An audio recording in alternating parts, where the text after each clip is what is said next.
আল্লাহ রাব্বুল আলামিন আমাদেরকে সৃষ্টি করেছেন, এটা এমনি এমনি করেন নাই। আল্লাহ চান যে ফেরেশতাদেরকে বললেন যে আমি মানুষ সৃষ্টি করতে চাচ্ছি, তোমরা কি বলো? তো ফেরেশতারা বলছে যে ইয়া আল্লাহ, আপনি আবার কাদেরকে দুনিয়াতে সৃষ্টি করতে চাচ্ছেন? এরা দুনিয়াতে এসে দাঙ্গা হামাঙ্গা রক্তপাত ঘটাবে, এদেরকে আপনি সৃষ্টি করতে চাচ্ছেন? তো তখন আল্লাহ বলছেন যে শোনো, আমি যা জানি তোমরা তা জানো না। তো এরপর আল্লাহ রাব্বুল আলামিন আদিপিতা আদম আলাইহিস সালামকে সৃষ্টি করলেন। করার পর আমাদেরকে দুনিয়াতে পাঠিয়েছেন ঠিকই, কিন্তু দুনিয়াতে আসার পর আমরা আল্লাহর হুকুমগুলোকে অমান্য করি। আল্লাহর হুকুমগুলো আদায় করতে আমাদের একটুও সংকোচ বোধ হয় না। তো এই কারণটা কি? কারণ আমাদের মধ্যে থেকে আল্লাহর সন্তুষ্টির জন্য কাজ উঠে গিয়েছে, আল্লাহর প্রতি ঈমানটা উঠে গিয়েছে। তো যদি আল্লাহর প্রতি আমাদের ঈমানটা উঠে যায়, তো এই দুনিয়ায় শেষ নয়, এরপর আল্লাহর সামনে আবার দাঁড়াতে হবে, আল্লাহর সামনে আবার হিসাব দিতে হবে। তো আল্লাহ রাব্বুল আলামিন যে আমাদেরকে পৃথিবীতে পাঠিয়েলেন, পাঠানোর পর আমরা যে আল্লাহ সুবহানাহু ওয়া তাআলাকে ভুলে গেলাম। এখন দুনিয়াতেই তো দেখা যায় যে আমি যেই সন্তানের জন্য বাড়ি ঘর করছি, যেই পিতামাতার জন্য এত টাকা পয়সা উপার্জন করছি, যেই স্ত্রীর জন্য আমি বাড়ি ঘর করলাম, অর্থ সম্পদ করলাম, তো দেখা যায় যে এমন একটা সময় আসে যখন আমরা সেই স্ত্রী সন্তানকে খুশি করতে পারি না, তখন তারা মুখ ফিরিয়ে নেয়। তো দুনিয়াতেই যদি এমন হয়, তাহলে আখিরাতের অবস্থা কি? আখিরাতে তো বলবে যে দুনিয়াতে আমার স্বামী বলতে কিছু ছিল না, দুনিয়াতে আমার পিতা বলতে কিছু ছিল না, দুনিয়াতে আমার সন্তান বলতে কিছু ছিল না। তো দুনিয়াতেই যদি এই অবস্থা হয়, আখিরাতে তারা আমাদেরকে চিনবে না। তো কাদের জন্য আমরা দুনিয়া করছি? কাদের জন্য দুনিয়ার সম্পদ করছি? কাদের জন্য করছি এগুলো? অবশ্যই আমরা ধোঁকার মধ্যে রয়েছি। আর আল্লাহ এজন্যই বলছেন যে দুনিয়ার জীবন খেলতামশা ছাড়া আর কিচ্ছু নয়। এই যে দুনিয়ার জীবন, দুনিয়ার চলাফেরা, খাওয়া দাওয়া, অর্থবিত্র, এটা খেলতামশা ছাড়া আর কিছুই নয়। তো একদিন যখন আমাদেরকে মারা যেতে হবে, যখন আমরা মারা যাব, তখন যেই পরিবারের জন্য আমি এগুলো করলাম, যেই সন্তানের জন্য আমি এগুলো করলাম, যেই পিতামাতার জন্য এগুলো আমরা করলাম, আমি মরে যাওয়ার পর আমার এই সন্তান কি আটকে আছে? আমার এই বাবাটা আটকে আছে? যেই বাবা, যেই মা, যেই সন্তান আমাকে ছাড়া খাবে না, এই বাবা কি আটকে আছে আজকে আমার জন্য? আজকে আমি নাই, আমি হীন দুনিয়া, কিন্তু রয়েছে আমার স্ত্রী, আমার সন্তান, আমার পরিবার, তারা তাদের নিজেদের মতো চলছে। তারা কি আমার জন্য আটকে আছে? এই যে দুনিয়ার ক্ষেত্রেই তারা যদি স্বার্থ হয়ে পর হয়ে যায়, তাহলে আখিরাতের সময় কিভাবে তারা আমার পরিচয় দেবে? আর আল্লাহ এজন্যই বারবার বলছেন যে শোনো, দুনিয়ার জীবন খেলতামশা ছাড়া কিছুই নয়, দুনিয়ার জীবন খেলতামশা ছাড়া কিছুই নয়। অতএব যারা ঈমানদার, যারা মুত্তাকি, তাদের জন্য রয়েছে পরকালটা উত্তম। সুবহানাল্লাহ। এই যে আল্লাহ রাব্বুল আলামিন আমাদের আপন, আল্লাহর রাসূল আমাদের আপন, এই কথাটা মনে রাখেন। আমরা যে যেখান থেকে শুনছি না কেন, একটা কথা মনে রাখেন, আল্লাহ এবং আল্লাহর রাসূল ছাড়া আমাদের আপন বলতে আর কেউ নেই। যদি থাকতো তাহলে দুনিয়া এটা প্রমাণ হতো। তো এমন একটা সময় আসবে যখন এই দুনিয়ার মানুষগুলো আমাকে ভুলে যাবে। তো এরপর যে আমি কবরে যাব, কবরে যাওয়ার পর আমার সন্তান কি সেখানে হিসাব দিতে আসবে? আমার সন্তান কি সেখানে হিসাব দিতে আসবে? আমার স্ত্রী কি সেখানে হিসাব দিতে আসবে? তো আমি শুধু আমাকে নিয়ে ভাবছি না, আমি শুধু আমার পরিবারকে নিয়ে ভাবছি। যদি আমি আমাকে নিয়ে ভাবতাম, তাহলে আমি নিজে মৃত্যুর জন্য তৈরি হতাম। সুবহানাল্লাহ। আমাদের মধ্যে থেকে মৃত্যুর যে একটা চিন্তা, এই চিন্তাটাকে ইবলিস ভুলিয়ে দিয়েছে। যেভাবে ভুলিয়ে দিয়েছিল প্রত্যেক জাতি থেকে, সেইভাবে আমাদেরকেও ভুলিয়ে দিয়েছে, যেন আমরা আল্লাহর হুকুমগুলো অমান্য না করি। ইবলিস কিন্তু এমনি এমনি জেলে মুক্ত করে নাই। ইবলিস কিন্তু ওই যে আল্লাহকে চ্যালেঞ্জ করেছিল যে আপনার একটা বান্দাকেও আমি জান্নাতে যেতে দেব না, এটা কিন্তু এমনি এমনি করেন নাই। কারণ মানুষদেরকে ধোকার মধ্যে নিয়ে যাওয়ার জন্য, জাহান্নামের মধ্যে নিয়ে যাওয়ার জন্য আল্লাহ তাকে তার ওই শক্তি দিয়েছে। তো আল্লাহ এবার বলছেন যে শোনো, তুমি যদি, আল্লাহ এবার আমাদেরকে বলছেন যে শোনো, তোমরা যদি ইবলিসের পথ অনুসরণ করো, ইবলিসের পথে চলো, তাহলে তাদের সহ, তোমাকে সহ, ইবলিসকে সহ জাহান্নামে নিক্ষেপ করবো, নাউজুবিল্লাহ। আর যদি তুমি ইবলিস থেকে দূরে থাকো, ইমানদার মানুষের সাথে চলো, তাহলে তাদের সাথে তোমাকে থাকতে হবে। এখন আমাদের আচার আচরণ, আমাদের চলাফেরা, আমাদের স্টাইল সব হয়েছে ইহুদিদের মতো। মাশাআল্লাহ, নামাজের তো খবর নাই, এরপর ইসলামিক কার্যকলাপের মধ্যে তো আমরা লিপ্তই নাই, এরপর যেখানে দিনই কথাবার্তা হবে সেখানে ধারও আমরা দেই না। তো আমরা তো একদিন মারা যাব, এই জীবনে কেউ কি আমরা সারা জীবন বেঁচে থাকবো? আমাদেরকে তো একদিন মারা যেতে হবে। আমরা কি সারা জীবন বেঁচে থাকবো? শুধুমাত্র যদি এই চিন্তাটা আমাদের মধ্যে আসতো যে আমরা একদিন মারা যাব, তাহলে আমার দ্বারা অন্যায়, পাপাচার, জেনা, ব্যভিচার আর হতো না।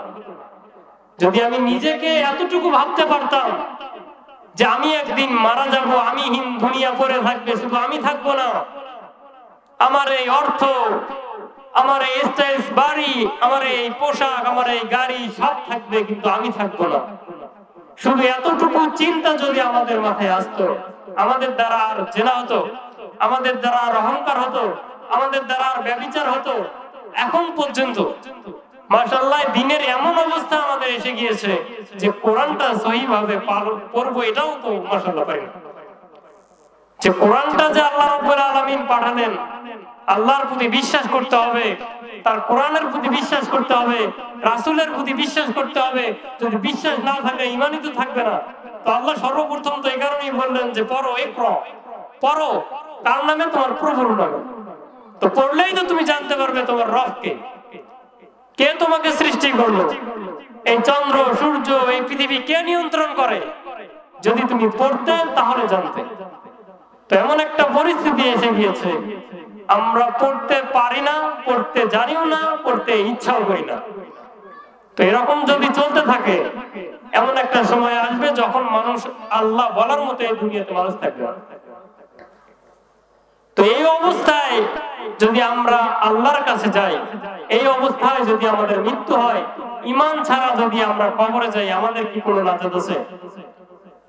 এবং মাশাআল্লাহ যদিও ঈমান নাই, কিন্তু নামাজ পড়ি, কিন্তু মানুষের হক দিতে চাই না। নামাজ পড়ি, আমি আমার সম্পদকে আটকাতে চাই না। নামাজ পড়ি, আমি আমার বোনের হকটা দিতে পারি না। নামাজ পড়ি, আমি অন্যকে গালি দেই। নামাজ পড়ি, আমি অন্যকে খারাপ ভাষায়, অশ্লীল ভাষায় কথা বলি। তো আমার ওস্তাদ বলছেন যে শোনো, নবীজির একটা হাদিস, যে নবীজি বলছেন যে শোনো, প্রকৃত নিঃস্বকে তোমরা জানো। নবীজি বলছেন যে প্রকৃত নিঃস্বকে তোমরা জানো। সাহাবীরা বলছেন যে ইয়া রাসূলুল্লাহ, প্রকৃত নিঃস্ব কে? আমরা তো জানি না। আমরা তো জানি যে প্রকৃত নিঃস্ব ওই ব্যক্তি যার ধন সম্পদ আছে, অর্থবিত্ত আছে, তারাই প্রকৃত নিঃস্ব। যার নাই, যার ধন সম্পদ নাই, যার অর্থ সম্পদ নাই, তারাই প্রকৃত নিঃস্ব। তো নবীজি বলছেন যে না, শোনো, তারাই প্রকৃত নিঃস্ব যারা কিয়ামতের ময়দানে নামাজ, রোজা, হজ, যাকাত সবকিছু নিয়ে উঠবে, সাথে তাদেরকেও নিয়ে উঠবে যাদেরকে আমি গালি দিয়েছি। আমি আমার বোনের হক দেই না, এই মানুষটাও সেদিন আমার সাথে উঠবে। আমি আমার আত্মীয় স্বজনের হক দেই না, এই মানুষটাও আমার সাথে উঠবে। আমি আমার বোনের হকটা মেরে দিয়েছি, আমি অন্যজনকে গালি দিয়েছি, ইমানদারদেরকে গালি দিয়েছি, আলেমদেরকে গালি দিয়েছি, এই মানুষগুলো সেই দিন ওই মানুষটার পিছন পিছন উঠবে। আল্লাহ বলছেন যে কি চাও? তো একটা সময় পর বলিয়ে দেওয়া হবে যে তুমি দুনিয়ায় অমুককে হক দাও নাই, অমুককে গালি দিয়েছো, মিথ্যা অপবাদ দিয়েছো, একজন সতী নারীর বিরুদ্ধে তুমি মিথ্যা অপবাদ দিয়েছো, জেনা ব্যভিচারে তুমি মিথ্যা কথা বলেছো। তো এবার কি চাও? তো সেই দিন স্পষ্ট হয়ে যাবে। তো তখন আল্লাহ রাব্বুল আলামিন ওই ব্যক্তির নামাজ, ওই ব্যক্তির রোজা, ওই ব্যক্তির ধন সম্পদ থেকে ওই মানুষগুলোকে দেওয়া হবে যাদের হক সে মেরে গিয়েছে, যাদের সে ধন সম্পদ দেয় নাই, যাদের সে মিথ্যা অপবাদ দিয়েছে, যে আলেমকে গালি দিয়েছে। তো এই মানুষগুলো সেই দিন তাদের প্রাপ্য নিয়ে চলে যাবে, তাদেরকে দেওয়া হবে জান্নাতে। কিন্তু যেই মানুষটা নামাজ পড়লো, যেই মানুষটা রোজা করলো, যেই মানুষটা হজ করলো, সেই মানুষটা যাবে জাহান্নামে। কারণটা কি? কারণটা হচ্ছে আল্লাহর সন্তুষ্ট যদি আমাদের অন্তরে থাকতো তাহলে আমাদের এগুলো হতো না। আমরা দুনিয়া নিয়ে ব্যস্ত, তো আল্লাহ বলছেন যে যারা দুনিয়া চায় তারা দুনিয়া থেকেই পায়, আর যারা দুনিয়া চায় না আখিরাত চায়, আল্লাহ রাব্বুল আলামিন আখিরাতের ফসল তাদের বাড়িয়ে দেন। সুবহানাল্লাহ। তো আমাদের যদি এই ইয়াকিনটা থাকতো যে আমরা একদিন মারা যাব, তাহলে এই কথা শোনার পর যে আল্লাহ আখিরাতের ফসল বাড়িয়ে দেয়, তাহলে আমি আর দুনিয়া নিয়ে থাকতাম না, আমি আর দুনিয়ার পিছনে ছুটতাম না। তো আমি যে বললাম যে প্রকৃত পক্ষে আল্লাহ এবং আল্লাহর রাসূল ছাড়া আমাদের আপন আর কেউ নাই। এখানেই স্পষ্ট, যখন আমার স্ত্রী আমাকে চিনল না, আরে এই স্ত্রী এই সন্তানের জন্য বড় বড় মাছ কিনলাম, বড় বড় কাপড় কিনলাম, তাদের জন্য অর্থ বাড়ালাম, এই মানুষগুলো আমাকে চিনছে না, তো আখিরাতে এই মানুষগুলো আমার কি কোনো উপকারে আসবে? তো একদিন এমন একটা পর্যায়ে আল্লাহর সামনে দাঁড়াবে যেই দিন আফসোস আর আফসোস ছাড়া আর কোনো উপকারে আসবে না। কিয়ামতের ময়দানে মানুষগুলোকে আল্লাহর সামনে দাঁড়াতেই হবে, এটার কোনো অবিশ্বাস আছে? মানুষদেরকে আল্লাহর সামনে দাঁড়াতেই হবে, এবং সেই দিন আমার স্ত্রী বলবে তোমাকে চিনি না। তো এবার তো সন্তানও বলছে তোমাকে চিনি না, এবার আবার পিতা মাতাও বলছে তোমাকে চিনি না। তো এখন আমার নিজের হিসাব আমাকে নিজে আল্লাহর সাথে দিতে হবে। এবার আল্লাহ বলবে হিসাব দে, হিসাব না দিয়ে আজকে পার পাবি না। তো এই যে কিয়ামতের ময়দানে আমাদেরকে দাঁড়াতে হবে, এই জীবনই শেষ নয়, আমাদেরকে এই দুনিয়া ছাড়তে হবে। আল্লাহর সন্তুষ্টির জন্য যদি নামাজ রোজা সবকিছু আমার হয়, তাহলে আমার হকগুলো দিতে হবে। তো এই কথাগুলো যখন আমি আমার উস্তাদের কাছে শুনলাম, তো উস্তাদ আমার শেষে বলল যে আসলে আমরা যে নামাজ পড়লাম, রমজানের রোজা রাখলাম, হজ করলাম, এত কিছু নিয়ে যে আমি আল্লাহর সামনে দাঁড়ালাম, দুঃখের বিষয় কি আর কিছু থাকে যে এর পরেও যখন আমার সওয়াব থেকে, আমার নামাজ থেকে, আমার রোজা থেকে, আমার এই সম্পদ, আজকের এই দ্বীনি সম্পদ থেকে অন্যদেরকে দেওয়া হবে, সেই দিন আমি নিঃস্ব হয়ে যাব। নবীজি বলছেন সেই দিন নিঃস্ব। তো এই দিন যদি আমি নিঃস্ব হয়ে যাই, আমার মতো কপাল পোড়া আর কেউ আছে? আমার ওস্তাদ এই কথা বলছেন যে আমার মতো কপাল পোড়া, আমার মতো দুঃখী আর কেউ কি আছে?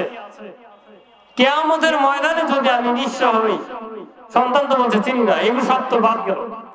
এই পর্যায়ে যখন আমি নিঃস্ব হয়ে গেলাম, আমার আমল বলতে আর কিছু থাকলো না, আমার মতো দুঃখী, আমার মতো কপাল পোড়া আর কেউ আছে? তো এখান থেকেই শেষ নয়, এই যে কিয়ামতের মাঠ শুরু, এরপর আমাদেরকে দাঁড়াতে হবে। তো আল্লাহ বলছেন এরপর তোমাদেরকে তো দাঁড়াতে হবে আল্লাহর সামনে হিসাব দিতে। আর তিনি তো এমন বিচারক যিনি যাররা যাররা হিসাব করবেন, সেই দিন তো কোনো হিসাব তিনি ছাড়বেন না। দুনিয়াতে আমরা ঘুষ দিয়ে আপাতত চুপ করে রেখেছি, দুনিয়াতে আমার অর্থ দিয়ে আমি চুপ করে রেখেছি, দুনিয়াতে আমি আমার ক্ষমতা দিয়ে চুপ করে রেখেছি, কিন্তু কিয়ামতে আল্লাহ রাব্বুল আলামিন এমন বিচারক যিনি যাররা যাররা হিসাব করবেন, একদিন দিয়ে ছাড়বেন না। তো নবীজির সাহাবী বলছেন যে ইয়া রাসূলুল্লাহ, আল্লাহ তো কিয়ামতের দিন সম্পর্কে বলছেন, এই দিনে আসলে কে দাঁড়িয়ে থাকতে পারে? কারণ এই দিনটা তো হবে দুনিয়ার 50,000 বছরের সমান। আল্লাহু আকবার। যদি দুনিয়ার 50,000 বছরের সমান হয় কিয়ামতের একদিন, তাহলে ওই সময়ে আমরা কি কেউ দাঁড়িয়ে থাকতে পারবো? এমন তো অবস্থা হবে যে আমাদের কাপড়ও থাকবে না। তো আল্লাহর সামনে দাঁড়িয়ে থাকতে হবে, তাও আবার দুনিয়ার 50,000 বছরের সময়ের মতো। তো নবীজি বলছেন যে শোনো, যারা ঈমানদার তাদের কাছে এমন হবে যে তাই এই মাত্র যেন ফরজ সালাত আদায় করো, তাদের কাছে এই 50,000-এর সময়টা হবে একটা ফরজ সালাত আদায়ের মতো সময়, একটা মাত্র ফরজ সালাত আদায় করার মতো সময় হবে তাদের কাছে। মুহূর্তের পলকে যেরকম দুনিয়াতে ফরজ সালাত আদায় করেছে, ফরজ নামাজ আদায় করেছে, এরকম সময়ে কিয়ামতের সময়টা চলে যাবে। সুবহানাল্লাহ। এটাই হচ্ছে ঈমানদারদের সাহায্য আল্লাহ রাব্বুল আলামিনের কাছ থেকে। যদি আমরা আল্লাহর সন্তুষ্টির জন্য কাজ করি, আল্লাহর প্রতি ঈমান আনি, তাহলে দুনিয়াতেও আল্লাহ রাব্বুল আলামিন সাহায্য করবেন, কিয়ামতের ময়দানেও আল্লাহ রাব্বুল আলামিন সাহায্য করবেন। তো সেই দিন অনেক মানুষ ফেরাউন নমরুদের সাথেও কিন্তু উঠবে। কারণ কি? কারণ সে দুনিয়াতে নামাজের খোঁজ খবর রাখে না। তো এক পর্যায়ে এই কিয়ামতের সময়টা চলতেই থাকবে, চলতেই থাকবে। তো কিছু মানুষকে আল্লাহ রাব্বুল আলামিন দাঁড় করাবেন, দাঁড় করিয়ে বলবেন যে শোনো, কিয়ামতের ময়দানে তো দাঁড়িয়েছো, 5টা নবীজি বলছেন যে 5টা প্রশ্নের উত্তর না দেওয়া পর্যন্ত এক বিন্দু পা নাড়াতে পারবে না আজকে তুমি। তিরমিজির এই হাদিসটা, তো নবীজি বলছেন যে বনি আদমকে প্রশ্ন করা হবে যে তুমি তোমার জীবনে 5টা যে কাজ, বনি আদমকে প্রশ্ন করা হবে এটা, 5টা প্রশ্নের হিসাব দাও, হিসাব না দিয়ে আজকে এক বিন্দু পা নাড়াতে পারবে না তুমি, 1 ইঞ্চিও পা নাড়াতে পারবে না। এমন একটা সময় আসবে, এদিকে তো স্ত্রী চিনছে না, এদিকে তো সন্তান চিনছে না, এদিকে তো আমলগুলো বরবাদ, এদিকে আবার আল্লাহর পক্ষ থেকে জিজ্ঞেস করবেন যে দুনিয়াতে যা করেছো করেছো, আলেমদের কত ক্ষতি করেছো, দ্বীনের কত ক্ষতি করেছো, ইসলামের কত ক্ষতি করেছো করেছো, তো এবার আমার সামনে এসেছো 5টা প্রশ্নের হিসাব না দিয়ে আজকে তুমি এক বিন্দু পা নাড়াতে পারবে না। 1 নম্বরে জিজ্ঞেস করবে তুমি তোমার জীবনকাল কোন কাজে অতিবাহিত করেছো। 1 নম্বরে জিজ্ঞেস করবে যে তুমি তোমার জীবনকালটা কোন কাজে অতিবাহিত করেছো বলো। আজকে হিসাব না দিয়ে 1 ইঞ্চি পা নাড়াতে পারবে না তুমি।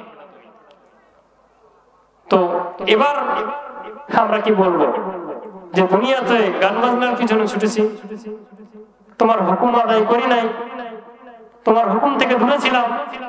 এমন একটা সময় আসবে যখন এই প্রশ্নগুলো করা হবে যে তুমি তোমার জীবনকাল কোন কাজে অতিবাহিত করেছো বলো।